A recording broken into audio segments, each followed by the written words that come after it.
Hey gang, Denise here, pose of the week. And this week I'm focusing on Kapotasana. Geha, you asked for Kapotasana and here it is. I actually have a different way of working with Kapotasana, and the reason is Kapotasana puts a very strong stretch on the piriformis muscle, which might be the only one of your lateral hip rotators that is actually doing its job, and it might need to hold on really tight to do that job. So what I do is use this posture to help strengthen my other lateral hip rotators and see if I can't get them all acting together so they stabilize the hip and the sacroiliac joint better. So I know that sounds really technical, but in actuality, very simple in the posture.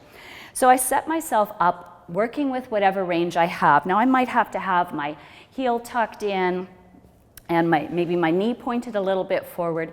You want to make this adjustment based on how does my knee feel. It shouldn't feel like your knee is getting a big stretch. It should feel like tissues around your hip are getting a big stretch. I keep my foot super active and I keep my back leg very straight and the toes tucked under. And now I start to energize down into my legs.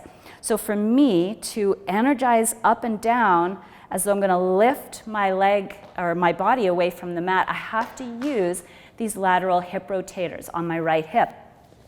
So I keep energizing down. I don't have to keep coming up and down, but I'm going to keep energizing down. I'm engaging my mula bandha, the pelvic floor, and my lower belly as well. All of these muscles need to work synergistically so that we support the pelvic floor, we support our pelvic position, and we have good strength and range of motion around the hips. So here's what I'm doing. I'm energizing downward. Now after about 5 breaths, I might decide to come down here, but I'm not going to stop energizing. I'll untuck my back toes and press down into the top surface of my back foot. I keep pressing down. Now here's where I start to incorporate some other movement. I might shift my body weight from side to side. I call this making the hip juicy. And this is so that I'm stimulating the lubricating juices of my hip.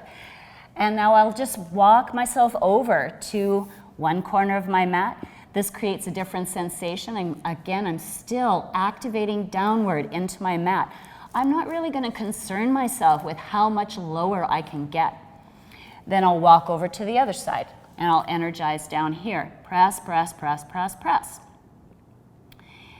And now that I've spent maybe as many as 10 or 15 breaths down there, then I'll walk myself back up again, and I find already there's quite a lot more ease in this position. And then you can maybe take the hands away, you could bind them behind you or something, but this energization downward is very important. If you've been struggling with the pigeon pose, I recommend work on strengthening first. After a few weeks of regular strengthening in this pose, then maybe try relaxing in the pose. But muscles that do not want to stretch, they don't want to relax either. So strengthen first, and you'll find that the muscles will cooperate with you.